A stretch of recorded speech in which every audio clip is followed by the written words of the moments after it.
Hi friends, welcome to RedX media. இன்றைக்கி நம்ம கையில் இருக்கிற மொபைல் ஃபோன் நீங்கள் நிறைய பேர் பார்த்துட்ருப்பீங்க. இன்டர்நெட் இல்லாமல் நம்ம எந்த ஒரு விஷயத்தையும் செய்ய முடியாது. இதை நல்ல விஷயத்துக்கு பயன்படுத்தினா ஓகே, பட் நிறைய பேர் கெட்ட விஷயத்துக்கு பயன்படுத்துறதுனால என்னெல்லாம் விளைவுகளை நம்ம சந்திக்க போகிறோம், என்னெல்லாம் பிரச்சனைகளை நம்ம சந்திக்க போகிறோன்றது தான் இன்றைக்கி நம்ம பார்க்க போகிற வீடியோ. இது இந்தியா மட்டும் இல்லை, எல்லா நாடுகளும் சேர்ந்து எடுக்கப்பட்ட ஒரு முடிவு மட்டும் இல்லை, இம்ப்ளிமெண்ட்டும் பண்ணியிருக்கிறாங்க நம்ம Indian government. AI, artificial intelligent, இந்த வளர்ச்சிக்கு முன்னாடி நம்ம மிகவும் பிரம்மாண்டமாக பார்க்கப்பட்டது கூகுள் சர்ச் இன்ஜின். இந்த கூகுள் சர்ச் இன்ஜினுக்கு முன்னாடி இன்னொரு பெரிய நிறுவனம் இருந்தது, யாகூ நிறுவனம். யாகூ இன்னைக்கு இருக்கிற இடமே தெரியல. ஸோ யாகூ யூஸ் பண்ணுறதை குறைச்சி கூகுள் சர்ச் இன்ஜினை சர்ச் பண்ணக்கூடிய நபர்கள் நிறைய பேர் இன்னைக்கு வளர்ச்சி அடைஞ்சிருக்கிறாங்க. ஸோ கூகுள் சர்ச் இன்ஜினில் நம்ம கேட்கக்கூடிய கேள்விக்கெல்லாம் உடனுக்குடனே நம்மளுக்கு ஆத்தென்டிகேஷன் பதிலாக நம்மளுக்கு கிடைக்கும். அது மட்டும் இல்லை, இதெல்லாம் தூக்கி சாப்பிட்ற மாதிரி தான் இன்னைக்கு ஏஐ, ஆர்டிஃபிஷியல் இன்டெலிஜென்ட்டை உருவெடுத்திருக்கு. இப்போ ஏஐ மாதிரி சாப்பிட்ற மாதிரி டீப் சீக்கர் அப்படின்னு ஒரு சைனீஸ் கம்பெனி லான்ச் பண்ணப்பட்டிருக்கு. இன்னைக்கு ஒட்டுமொத்த உலகத்தில் இருக்கக்கூடிய பெரிய பெரிய சாஃப்ட்வேர் நிறுவனத்தையே வாரி சாப்பிட்டு இந்த டீப் சீக்கர் சாஃப்ட்வேர். அந்த அளவுக்கு ஃப்ரெண்ட்லியாக இருக்கக்கூடிய இந்த ஆப்பு ஏஐயோட எக்ஸ்ட்ரா டெக்னாலஜி கொண்ட இந்த டீப் சீக்கர் பொதுமக்களை நிறையா பார்வைக்கு இருக்கப்பட்டிருக்கு. அது மட்டும் இல்லை, ஒரே நாளில் ஷேர் மார்க்கெட்டை அப்படியே பள்ளத்தில் தள்ளி இன்னைக்கு Yahoo, Google, AI, artificial intelligent, இன்னைக்கு இப்போ இந்த நாள் டீப் சீக்கர் அப்படின்னு இன்னொரு சாஃப்ட்வேர் அறிமுகப்படுத்தி இருக்கிறாங்க. இன்னைக்கு இந்த அளவுக்கு வளர்ச்சி கொண்ட இந்த டெக்னாலஜி, இதெல்லாம் ஒரு பக்கம் இருந்தாலும் சில்ட்ரன்ஸ்லேருந்து பெரியவங்க வரைக்கும் கூகுளில் நம்ம நிறைய விஷயங்களை கீவேர்டு போட்டு சர்ச் பண்ணுவோம். நம்ம கீவேர்டு போட்டு சர்ச் பண்ணுறதுக்கு முன்னாடியே நம்ம என்ன சர்ச் பண்ணுறோம், நம்ம மைண்டில் என்ன இருக்குதுன்னு அந்த கூகுள் சர்ச் இன்ஜின் கண்டுபிடிச்சி நம்ம ஒரு 3 லெட்டர் போட்ட உடனே அடுத்தது அதுவே நம்ம என்ன தேடுறோம் அப்படின்றத டீட்டெயிலாக கூகுள் சர்ச் இன்ஜின் நம்மளுக்கு கொடுத்துருது. சர்ச் பண்ணக்கூடாத ஒரு 3 point: illegal, unethical and threatening. நம்ம யாராவது பயப்படுத்துறதோ இல்லை யாராவது நம்ம மிரட்டுறதோ அந்த மாதிரி சப்ஜெக்ட் உள்ளது நாம் இந்த கூகுளில் சர்ச் பண்ணாக்கா என்ன ஆக்ஷன் எடுக்கப்படும். உலக நாடுகளுக்கு நீங்கள் த்ரெட்னிங் கொடுக்குற மாதிரி ஏதாவது நீங்கள் கண்டென்ட்டை சர்ச் பண்ணிங்கன்னா அங்கே தான் உங்களுக்கு பிரச்சனை ஆரம்பம். இன்றைக்கி இதை பற்றி தான் முழுக்க நம்ம சப்ஜெக்டுக்குள்ளே போக போகிறோம்.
ஸோ கூகுளில் நீங்கள் எதை சர்ச் பண்ணாலும் உங்களுக்கு உடனுக்குடனே ரிசல்ட்டு கொடுத்துரும்.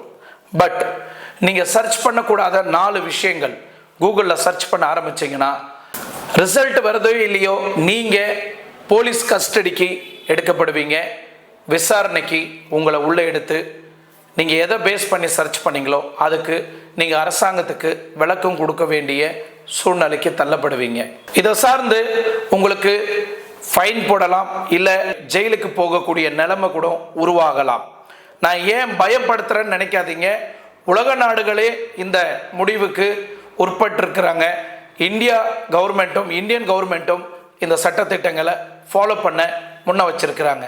என்ன பிரதர் நீங்கள் சொல்கிறீங்க, கூகுளில் சர்ச் பண்ணுறது ஒரு குற்றமா? கூகுள் இல்லைன்னா இன்றைக்கி நிறைய பேர் வாழ்க்கையே இல்லை. ஸோ கூகுளில் நாங்கள் சர்ச் பண்ணுறதுனால எங்களுக்கு ஃபைன் போடுவாங்க, எங்களை அரெஸ்ட் பண்ணுவாங்க அப்படின்னு சொல்கிறீங்களே. ஜென்ரலாக யூடியூப்பில் போகிற போக்கில் பேசுகிறத பேசிட்டு போகிறீங்களா அப்படின்னு நினச்சிங்கன்னா கண்டிப்பாக அதுதான் கிடையாது. கூகுளில் நிறைய நல்ல விஷயங்கள் இருக்குது. பட் அதில் நீங்கள் தேடக்கூடாத 4 விஷயங்கள் என்னன்றதை நான் உங்களுக்கு எக்ஸ்பிளைன் பண்ணுறேன். நீங்கள் ஃபர்ஸ்ட் சர்ச் பண்ணக்கூடாத ஒரு விஷயம், ஹவு டு மேக் பாம். அப்படின்னா வெடிகுண்டு தயாரிக்கிறது எப்படி அப்படின்னு நீங்கள் கூகுளில் சர்ச் பண்ணிங்கன்னா முக்கியமாக பெரிய பிரச்சனைக்கு நீங்கள் உள்ளாகுவீங்க. உங்களை கைது செய்கிறதுக்கும் எனி மூமெண்ட் நீங்கள் இருக்கக்கூடிய லொக்கேஷனுக்கே ஐபி அட்ரஸை ட்ராக் பண்ணி உங்களை அரெஸ்ட் பண்ணுறதுக்கு எந்த ஊரில் இருந்து நீங்கள் பண்ணாலும் உங்களை தேடி போலீஸ் வந்து நிற்கும். நிறைய இடத்துல நீங்கள் தமிழ்நாட்டில் சின்ன சின்ன இடத்தெல்லாம் வெடிகுண்டு வைக்கப்படுது. அவங்கள அரெஸ்ட் பண்ணி அவங்கள இன்ட்ராகேஷன் பண்ணி அவங்கள இன்வெஸ்டிகேஷன் பண்ணி அவங்கக்கிட்ட விசாரிக்கும் போது எப்படி நீ பாம்பு வச்ச அப்படின்னு கேட்டாக்கா, நான் யூடியூப்பில் சர்ச் பண்ணேன், நான் கூகுளில் சர்ச் பண்ணேன், அங்கே சர்ச் பண்ணதில் எப்படி பாம்பு மேக் பண்ணோம் அப்படின்னு ஐடியா கிடைச்சிச்சு, அதை பேஸ் பண்ணி தான் இன்றைக்கி நான் நிறைய இடத்துல பாம்பு வச்சேன் அப்படின்னு ஒரு பகிரங்கமான ஒரு குற்றச்சாட்டு வைக்கப்படுது. ஒரு தனிப்பட்ட நபர் மேலே கோபம் இருக்கிறதுனால இந்த பாம்பை தயாரித்து நான் அவன் மேலே போட்டேன்னு சொல்லக்கூடிய இந்த நபர் ஒரு நாட்டு மேலே பிரச்சனை வந்தாலோ இல்லை ஒரு தீவிரவாதி மேலே பிரச்சனை வந்தாலோ அவங்க எந்த அளவுக்கு இந்த பாம்பை பயன்படுத்த மாட்டாங்கன்னு கொஞ்சம் நீங்கள் இமேஜினேஷன் பண்ணி பாருங்கள். இது ஒரு சீரியஸ் அஃபென்ஸை பார்க்கக்கூடிய உலக நாடுகள் இந்தியாவும் உட்பட்டிருக்கிறாங்க. இந்தியாவும் இதை ஒரு சீரியஸாக சோஷியல் அவேர்னஸாக கருத்தில் கொண்டு இந்த ஆக்ஷனை உடனுக்குடனே எடுக்க ஆரம்பிச்சிருக்கிறாங்க. அதே மாதிரி யாராவது வெப்பன்ஸ் சார்ந்து கூகுளில் சர்ச் பண்ணாங்கன்னா ப்ரையாரிட்டி பேஸில் நம்பர் 1 லிஸ்ட்டில் அவங்கள எடுக்கப்படும் உலக நாடுகளில். இது இந்தியாவில் மட்டும் இல்லை, உலக நாட்டில் எங்கே சர்ச் பண்ணாலும் இவங்களை ப்ரையாரிட்டி பேஸில் சர்ச் பண்ண ஆரம்பிக்குவாங்க. ஏன்னா இந்த மாதிரி விஷயத்துக்கு உடனுக்குடனே ரியாக்ட் பண்ணுறாங்க உலக நாடு. நீங்கள் இந்த சைபர் கிரைம் இந்த ஆன்லைன் போர்ட்டலில் யார் என்னெல்லாம் பண்ணுறாங்க அப்படின்னு அதை வாட்ச் பண்ணுறதுக்குன்னே அரசாங்கத்திலேருந்து செப்பரேட்டாக ஒரு டீம் இருக்குது இல்லைங்களா, அந்த எஸ்ஐடி ஸ்பெஷல் இன்வெஸ்டிகேஷன் டீம் அப்படின்னு சொல்லலாம். அந்த டீமை வந்து உங்களை வாட்ச் பண்ணிட்டு இருப்பாங்க.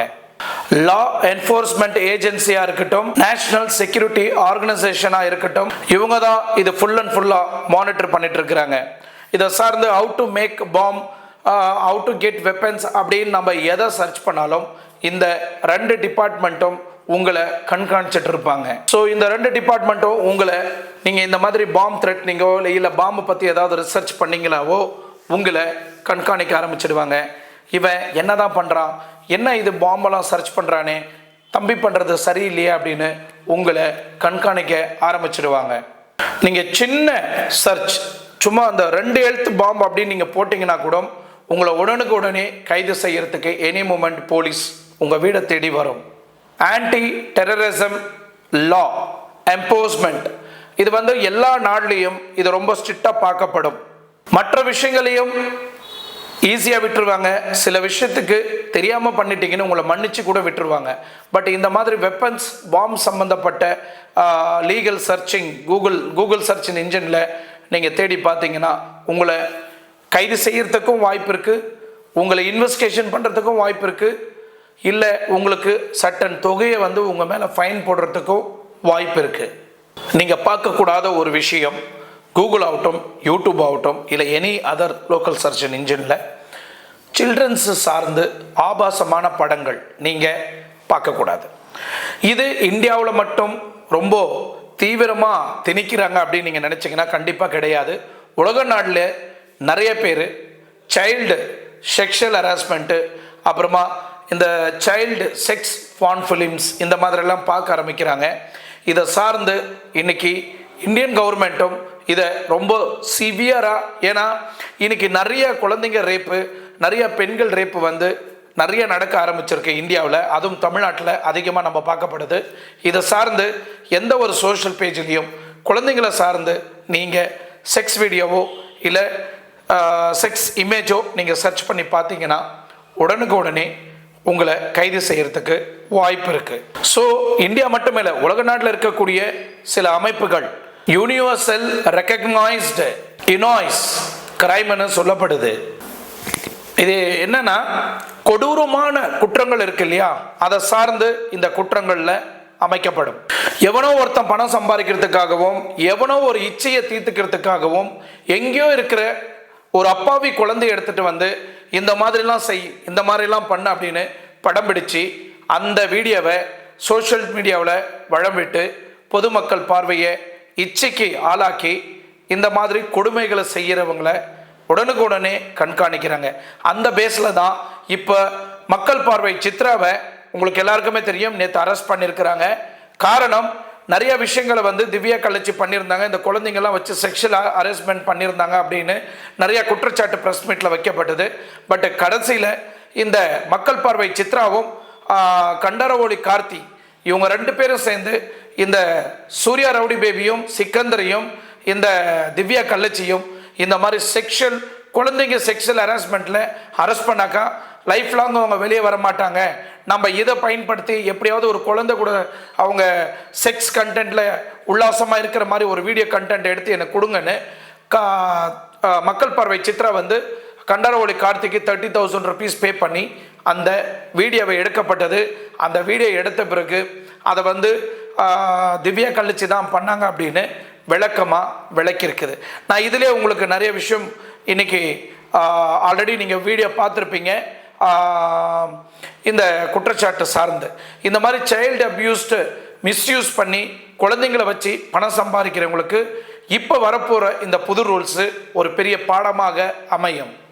அதே மாதிரி அந்த வீடியோவை எடுத்து பொதுத்தளத்தில் விட்டு பணம் சம்பாதிக்கிறவங்க அவங்க ஒரு மெயின் குற்றவாளினா, அதே மாதிரி அந்த வீடியோவை சர்ச் பண்ணி நீங்கள் பார்த்து ரசிக்கிறீங்க இல்லைங்களா, நீங்களும் 2வது குற்றவாளியாக சேர்க்கப்படுவீங்க. நம்ம இந்தியாவில் போக்சோ ஆக்ட் இருக்கு இல்லையா, protection of childrens from sexual harassment. இந்த ஆக்ட் எப்படி இந்தியாவில் இருக்கோ உலகம் முழுவதும் உலக நாட்டில் சர்வதேசம் சட்ட திட்டங்கள் இருக்குது. இதை சார்ந்து இந்த குழந்தைங்களை வச்சு வீடியோ எடுக்கிறதையும் தடுக்கணும், அதை பார்க்குறவங்களையும் தடுக்கணும், அந்த வீடியோவை ஷேர் பண்ணுறவங்களையும் தடுக்கணும் அப்படின்னு உலக நாடுகள் இப்போ முன்ன வந்திருக்கிறாங்க. It is really illegal and criminal offence. இந்த வீடியோவை சார்ந்து நீங்கள் எதை பார்த்தாலும் இல்லீகலாகவே இது ஒரு கிரிமினல் அஃபென்ஸாக வந்து சேர்க்கப்பட்டிருக்கு. இந்தியாவை மட்டும் இல்லை, குளோபலி இதை ஃபாலோ பண்ணணும்னு அறிக்கை விட்டுருக்கிறாங்க. இதையும் மீறி நான் வீடியோ எடுப்பேன், நான் வீடியோ பார்ப்பேன், நான் வீடியோ மக்களுக்கு ஷேர் பண்ணுவேன், நான் ஆபாசத்தை சார்ந்து நிறைய விஷயங்கள் பேசுவேன் அப்படின்னா சிவியரான ரொம்ப கடுமையான தண்டனையை உங்களுக்கு கொடுக்கப்படும். ரொம்ப அதிகமான தொகையை உங்களுக்கு ஃபைனாக உங்கள் பேரில் கொடுக்கப்படும். அது மட்டும் இல்லை, 1 மாதம் 2 மாதம் ஜெயில் தண்டனை கிடையாது, வருஷம் கணங்களுக்கு உங்களை ஜெயில் தண்டனையில் உட்படுத்துவாங்க. அது மட்டும் இல்லை, நீங்கள் மீண்டும் இந்த மாதிரி ஒரு sexual harassment, children sexual harassment வீடியோவை நீங்கள் எடுக்கிறதோ பார்க்குறதோ ஏதாவது மீண்டும் நீங்கள் அந்த கேஸில் அகப்பட்டீங்கன்னா லைஃப் லாங் நீங்கள் ஜெயிலிருந்து வெளியே வர முடியாது. அந்த அளவுக்கு உங்களுக்கு தண்டனை உறுதி. போக்சோ ஆக்ட் படி அந்த அளவுக்கு உங்களுக்கு தண்டனை கிடைக்கும். அரசு cyber security global wise, India மட்டும் இல்லை குளோபல் வைஸ் எல்லாம் ஒன்று கூடி இந்த ஒரு சட்டத்திட்டங்களுக்கு உட்பட்டு எல்லாருமே சேர்ந்து இந்த வேலையில் ஈடுபடுத்திட்டு இருக்கிறாங்க. இந்தியாவில் மட்டும் இல்லை, வெளிநாட்டில் மட்டும் இல்லை, ஒருத்தருக்கு ஒருத்தர் இந்த நாடு மக்கள் தான் அப்படின்னா உடனுக்குடனே கான்டாக்ட் பண்ணி அதுக்கு உண்டான ஆக்ஷனை உடனே எடுக்க சொல்லி வேற நாடுகளும் நம்மளுக்கு ஒத்துழைப்பு கொடுக்க ஆரம்பிச்சிருக்கிறாங்க. ஃபேஸ்புக் ஆகட்டும், இன்ஸ்டாகிராம் ஆகட்டும், யூடியூப் ஆகட்டும், கூகுள் ஆகட்டும், இந்த மாதிரி எந்த ஒரு சோஷியல் மீடியாவிலையும் இந்த செக்ஷுவல் கண்டென்ட் ஆரம்பித்து செக்ஷுவல் கண்டென்ட்டை பேஸ் பண்ணி நீங்கள் அந்த கீவேர்டை போட்டு நீங்கள் சர்ச் பண்ணி அந்த பர்டிகுலர் லேண்டுக்கு போய் ரீச் ஆகும்போது அவங்க உங்களை இந்த வீடியோ கால் ஸ்கேம், இந்த வாட்ஸ்அப் கால் ஸ்கேம், இந்த த்ரெட்னிங் பண்ணி உங்களை பிளாக்மெயில் பண்ணி பணத்தை வாங்குறதுக்கு முன்னாடியே அரசாங்கம் உங்களை அரெஸ்ட் பண்ணி அவங்க செய்யக்கூடிய சட்டத்திட்டங்களுக்கு போலீஸார் வந்து 100% அரெஸ்ட் பண்ணிடுவாங்க. குளோபல் ஏஜென்சி இருக்கு இல்லைங்களா, இந்தியா குளோபல் உலக நாடுகள் எல்லாருமே அதை பார்த்த உடனே உங்களை டார்கெட் பண்ணிடுவாங்க. முதல்ல உங்களை தான் தூக்கணும் அப்படின்னு உங்களை ட்ராப் பண்ணிடுவாங்க. அதுக்கப்புறம் உங்களை அரெஸ்ட் பண்ணி கோர்ட்டும் கேஸுமா நீங்கள் அலைய வேண்டிய ஒரு சூழ்நிலைக்கு தள்ளப்படுவீங்க. இது தேவையா? நம்ம கையை வச்சுக்கிட்டு சும்மா இருந்தாக்கா இந்த பிரச்சனைலாம் நம்மளை தேடி வருமா? கூகுள் சர்ச் இன்ஜினில் தேடக்கூடாதுன்னா இந்த விஷயந்தான். மூணாவது நீங்கள் தேடக்கூடாத ஒரு விஷயம் ஹேக்கிங் டுட்டோரியல் அண்ட் சாஃப்ட்வேர். இதில் ஹேக்கிங் சார்ந்த நிறைய விஷயங்களை நீங்கள் கூகுளில் சாஃப்ட்வேர் டவுன்லோட் பண்ணுறதுக்கு முயற்சி பண்ணுவீங்க. இல்லை எப்படி ஹேக் பண்ணோம் அடுத்தவன் இன்ஸ்டாகிராமா அப்படின்னு சர்ச் பண்ணுவீங்க. இல்லை ஃபேஸ்புக் எப்படி ஹேக் பண்ணோம் அப்படின்னு சர்ச் பண்ணுவீங்க. இல்லை யூடியூப்பை எப்படி ஹேக் பண்ணணும்னு சர்ச் பண்ணுவீங்க. இந்த மாதிரி சர்ச் பண்ணும்போது இதுவும் கிரிமினல் ரெக்கார்டில் சேர்க்கப்படும். இதில் நிறைய பேர் ஹேக்கிங்கை படிச்சுட்டு வந்திருப்பாங்க. அவங்க எத்திக்ஸ் ஹேக்கர்ஸ்ன்னு சொல்லலாம். நிறைய பேர் இருக்கும், எனக்கு எத்திக்ஸ் ஹேக்கர்ஸ்லாம் இல்லை, நான் எவன் ஐடியா வேணாலும் நான் ஹேக் பண்ணுவேன், எவன் சாஃப்ட்வேர் வேணாலும் ஹேக் பண்ணி நான் பணத்தை பிடுங்கிக்குவேன் அப்படின்னு இருக்கிறவங்களுக்கு வன்மையாக அவங்கள கண்டிக்கப்படும். இந்த எத்திக்கல் சாஃப்ட்வேரை படித்து அவங்க வராங்க. ஹேக்கிங் எதுக்காக வராங்கன்னா அது உங்களுக்கு கண்டிப்பாக தெரிஞ்சிருக்கும். நல்ல விஷயங்களுக்கு மட்டும் அவங்க பயன்படுத்துவாங்க, அரசாங்கத்துக்கு உதவியாக இருப்பாங்க. பட் இதெல்லாம் எனக்கு வேண்டாப்பா, எவனை வேணாலும் எப்போ வேணாலும் நான் தூக்குவேன் அப்படின்னு சில பேர் அழியிற கூட்டங்கள் இப்போ வரைக்கும் இருக்கு. உலக அளவில் சைபர் லா குளோபல் அப்படின்னு இருக்கு. இந்த சைபர் லா அப்படின்றது உலக அளவில் பெரிய லெவலில் பேசப்படுது. டிஜிட்டல் உலகம் அதிகமாக வளர்ச்சி வந்துட்டு இருக்கிற இந்த காலகட்டத்தில் சைபர் செக்யூரிட்டியும் இன்க்ரீஸ் பண்ண வேண்டிய சூழ்நிலை இப்போ நம்ம நாட்டுக்கு இருக்கு. இன்ஃபர்மேஷன் டெக்னாலஜி ஐடி ஆக்ட் பிரகாரம் இதே நீங்க அமெரிக்காவில் எடுத்துக்கிட்டீங்கன்னா computer fraud and abusement act CFAAன்னு சொல்லுவாங்க. இந்த உலக நாடுகளோட மோட்டிவ் என்னன்னா ஓவரால் இந்த ஐடி ஆக்ட் பிரகாரம் பொதுமக்கள் ஜாகிரதையா இருக்கணும், இந்த சைபர் குற்றங்கள்ல இருந்து நம்ம எப்படியாவது பாதுகாப்பாக வைக்கணும் அப்படின்றது தான் இவங்களோட மோட்டிவ். இது இந்த மாதிரி சைபர் குற்றங்களில் ஈடுபடக்கூடிய நபர்கள் பிளாக்மெயில் பண்ணி பணத்தை பறிக்கிறதோ, இல்லை அவங்க வீடியோவை வச்சு ட்ராப் பண்ணுறதோ, இல்லை அவங்களோட டேட்டாவை திருடி அவங்கள ட்ராப் பண்ணுறதோ, இல்லைட அவங்களோட இந்த ஜிபே அக்கௌண்ட்டை ஹேக் பண்ணி இந்த மாதிரி நிறைய விஷயங்களை குற்றங்களில் ஈடுபடக்கூடிய நபர்களை பேஸ் பண்ணி உடனுக்குடனே அவங்கள கைது செய்கிறது தான் இவங்களோட பிரதான நோக்கமாக இருக்குது. எத்திக்கல் ஹேக்கர்ஸ் அப்படின்னு சொல்லக்கூடிய நபர்களை இப்போ வரைக்கும் நம்ம அவங்கள ஒரு மதிக்கக்கூடிய நபர்களை தான் நம்ம பார்க்கப்படுது. நிறைய யூனிவர்சிட்டிலையும் இன்னைக்கு எத்திக்கல் ஹேக்கர்ஸை பற்றி படிப்பே இன்னைக்கு எஜுகேஷனை எத்திக்கல் ஹேக்கர்ஸ் சாஃப்ட்வேரை பற்றி படிக்க ஆரம்பிச்சிருக்கிறாங்க இன்னைக்கு நம்மளோட இளைஞர்கள். ஆனால் இதுக்கு ப்ராப்பர் சர்டிஃபிகேஷன் அண்ட் பர்மிஷன் கண்டிப்பாக இதுக்கு தேவை. ஒரு எத்திக்கலாக ஹேக்கர்ஸாக நீங்கள் இருக்கணும்னா இதெல்லாம் ஒரு பேசிக் டூலாக உங்களுக்கு தேவைப்படும்.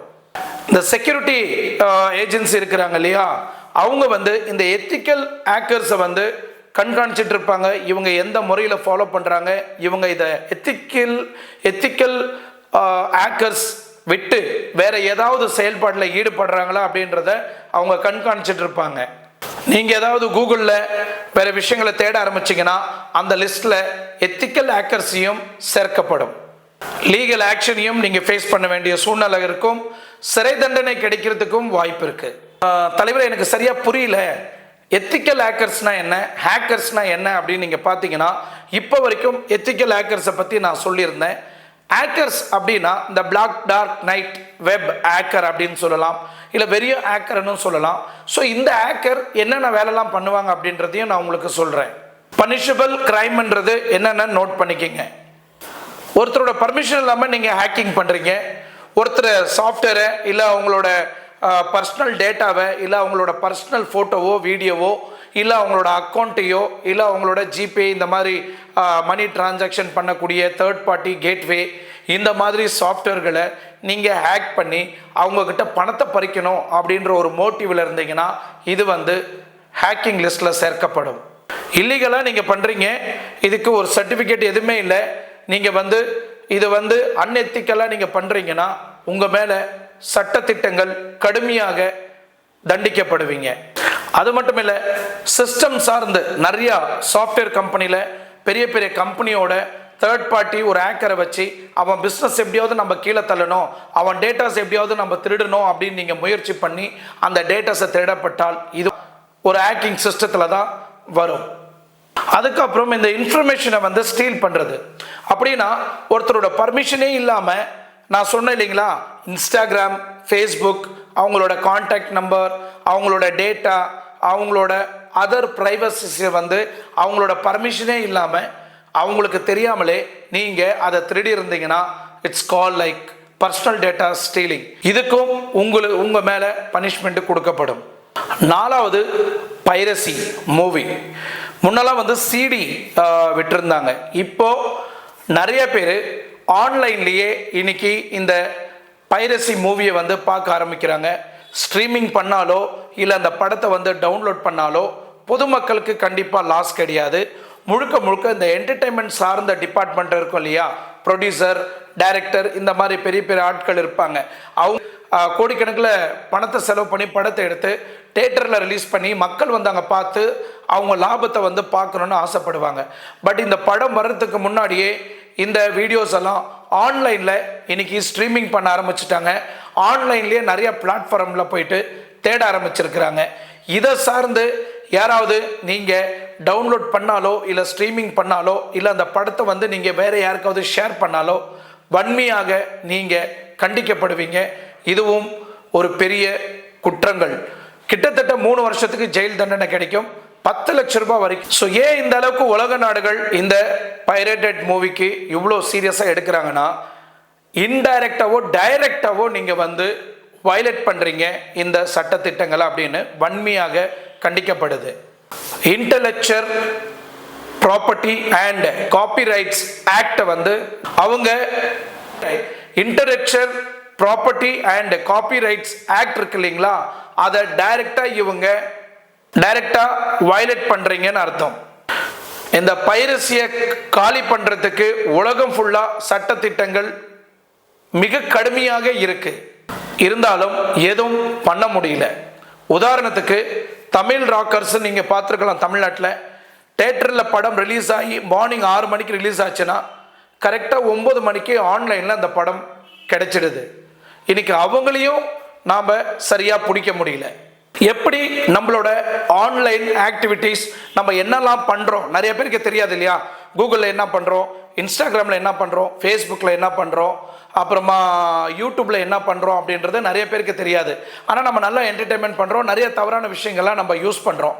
இது எப்படி அரசாங்கம் வந்து நம்மளை கண்காணிக்குது, கவர்மெண்ட்டு நம்மளை எப்படி பார்க்குறாங்க அப்படின்றத ஒரு பார்வையாக பார்க்கலாம். கவர்மெண்ட் சைபர் செக்யூரிட்டி ஏஜென்சியும் மற்ற நம்ம அதர் கிரைம் சார்ந்த சைபர் கிரைம் சார்ந்தவங்களும் நம்மளை மானிட்டர் பண்ணிட்டு இருக்கிறாங்க. இது நம்ம நாடு மட்டும் இல்லை, உலக நாடுகள் எல்லாருமே ஃபாலோ பண்ணிட்டு இருக்கிற ஒரு மெத்தடு தான். இதை சார்ந்து வெளிநாடு கவர்மெண்ட்லாம் என்ன பண்ணுறாங்கன்னா ரோபோ சிஸ்டத்தை வச்சு மானிட்டர் பண்ணிட்டு இருக்கிறாங்க. இந்த கட்டிங் எஸ் டெக்னாலஜி நீங்கள் கேள்விப்பட்டிருப்பீங்க. ரோபோ சிஸ்டத்தை வச்சு ட்ராக் பண்ணிட்டு இருக்கிறாங்க. இதை எப்படி கவர்மெண்ட் வந்து இந்த அளவுக்கு ட்ராக் பண்ணிட்டு இருக்கிறாங்க நீங்கள் பார்த்தீங்கன்னா, உங்களோட ஐடென்டிஃபிகேஷன் அண்ட் ட்ராக்கிங் சிஸ்டமை பக்காவாக ஃபாலோ பண்ணி அந்த சிஸ்டத்தில் இருந்து ஐபி அட்ரஸை ட்ராக் பண்ணி மொத்த டீட்டெயில்ஸும் யார் என்ன பண்ணுறாங்களோ, அவங்களோட எந்த ஃபோன் யூஸ் பண்ணுறாங்க, எந்த டவரில் அந்த லொக்கேஷன் கிடைக்கப்பட்டிருக்கு, எந்த ஏரியாவில் இருக்கிறாங்க, எந்த தெருவில் இருந்து இதை அக்சஸ் பண்ணிட்டு இருக்கிறாங்கன்றது தெளிவாக இந்த ரோபோ சிஸ்டம் வந்து அவங்களுக்கு ரெக்கார்ட் பண்ணி டேட்டா பேஸ் மாதிரி கொடுத்துரும். ஸோ அந்த அளவுக்கு அதிநவீனமான சிஸ்டத்தை வச்சு ட்ராக் பண்ணி ஃபாலோ பண்ணி அக்யூஸ்டுங்களை ஐடென்டிஃபை பண்ணிட்டு இருக்கு இந்த ரோபோ சிஸ்டம். ஸோ இப்போ ஆர்டிஃபிஷியல் இன்டெலிஜென்ட்டையும் நம்ம அந்த டூலையும் பயன்படுத்தி யூஸ் பண்ணிட்டு இருக்கிறோம் இல்லைங்களா, அதையும் இவங்க ட்ராக் பண்ண ஆரம்பிச்சிருக்கிறாங்க. அது மட்டும் இல்லை, இந்த டீப் சேக்கர் அப்படின்ற இந்த புது சர்ச் இன்ஜினையும் பேஸ் பண்ணி அதோட சப்போர்ட்டையும் ட்ராக் பண்ணி இந்த அக்யூஸ்டுங்களெல்லாம் ஃபாலோ பண்ணிட்டு இருக்கிறாங்க. கீவேர்ட்ஸ் எல்லாம் இருக்கு இல்லைங்களா, அந்த கீவேர்ட்ஸ் எல்லாம் கேதர் பண்ணி நீங்கள் சர்ச் பண்ணுறதுக்கு முன்னாடியே நீங்கள் என்ன சர்ச் பண்ணுறன்றத நீங்கள் சர்ச் பண்ணுறதுக்கு முன்னாடியே நீங்கள் என்ன சர்ச் பண்ண போகிறீங்கன்றதை ஐடென்டிஃபை பண்ணி அந்த டேட்டாவை சர்ச் பண்ணிடும். எனிவே, நான் இன்டர்நெட்டை யூஸ் பண்ண மாட்டேன், எனக்கு இன்டர்நெட்டுக்குள்ளே வந்தால் இந்த அளவுக்கு தலைநோவு இருக்கா, நான் கண்டிப்பாக அதுக்குள்ளெல்லாம் வரவே மாட்டேன்னு சொல்லக்கூடிய நபர்களுக்கு இந்த பதிவு. நான் யூஸ் பண்ணக்கூடிய இன்டர்நெட்டு இவ்வளோதான்.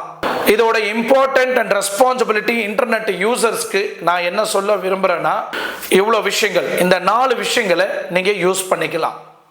அதில் ஒன்று இல்லீகல் சர்ச் இன்ஜின் இருக்கு இல்லையா, இல்லீகலாக நீங்கள் நிறைய விஷயங்களை தேடுவீங்க இல்லையா, அதை அவாய்ட் பண்ணிடுங்க. வெரிஃபை சோர்சஸ் இருக்கு இல்லைங்களா, அதை மட்டும் நீங்கள் பயன்படுத்திக்கிங்க. அன்வெரிஃபை சோர்ஸில் போய் மாட்டிக்காதீங்க. இந்த ஆன்லைன் பிரைவசி இருக்கு இல்லைங்களா, முடிஞ்ச வரைக்கும் அதை பயன்படுத்திக்கிங்க. இந்த டூ ஸ்டெப் வெரிஃபிகேஷன், அனாவசியமான ஆப்பை டவுன்லோட் பண்ணி அக்ரின்னு கொடுக்கறது, நிறையா அதர் சோஷியல் மீடியாவோட லிங்க் உங்களுக்கு வாட்ஸ்அப்பில் வந்துச்சுன்னா அதை கிளிக் பண்ணி அது மூலிமா உள்ளே போய் நீங்கள் மற்ற டீட்டெயில்ஸை வந்து சர்ச் பண்ணுறது, இந்த மாதிரி விஷயங்கள்லாம் வந்து நீங்கள் தவிர்த்திங்கன்னா உங்களோட ப்ரைவசி டேட்டா பாதுகாக்கப்படும்.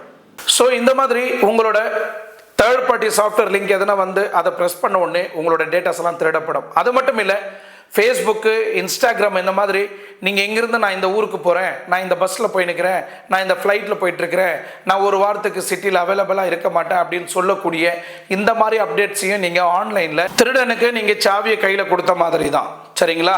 ஸோ இந்த மாதிரி இன்ஃபர்மேஷன் நீங்கள் கொடுக்கறதுனால தான் அது மேக்சிமம் இந்த ஹேக்கருங்களுக்கு அது மட்டும் போதும், உங்கள் டேட்டாஸ் எல்லாம் ஈஸியாக வந்து அவங்களால எடுக்க முடியும். இது போல பிரைவசி விஷயங்களை நீங்க அவாய்ட் பண்றது ரொம்ப நல்லது.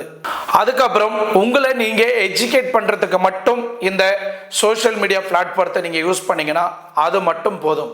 இதை சார்ந்து நீங்க நிறைய விஷயங்களை வந்து உங்களோட ஃபியூச்சர் growthக்காக நீங்க யூஸ் பண்ணிக்கிங்க. உங்களோட அழிவை தேடி நீங்க தவறான விஷயங்களை இதுல சர்ச் பண்ண ஆரம்பிச்சீங்கன்னா உங்களோட அழிவை நீங்களே தேடிக்கிட்டீங்கன்னு அர்த்தம். இந்த டார்க் வெப்ன்றது வந்து நிறைய பேருக்கு உங்களுக்கு தெரியாது. அதை இந்த கூகுள் சர்ச் இன்ஜினை வச்சு இன்னைக்கு இந்த அளவுக்கு ஹேக்கிங் சிஸ்டம்லாம் நடந்துட்டு இருக்கு. இந்த டார்க் வெப்பெல்லாம் தெரிய ஆரம்பிச்சிச்சுன்னா கண்டிப்பாக உங்களால் நிம்மதியாக வாழவே முடியாது. அந்த அளவுக்கு உங்கள் மனசில் பீதியை உண்டாக்கும். ஃப்ரெண்ட்ஸ், நீங்கள் பார்க்க வேண்டிய ஒரு இம்பார்ட்டண்ட் பாயிண்ட்ஸ் என்ன நீங்கள் பார்த்தீங்கன்னா,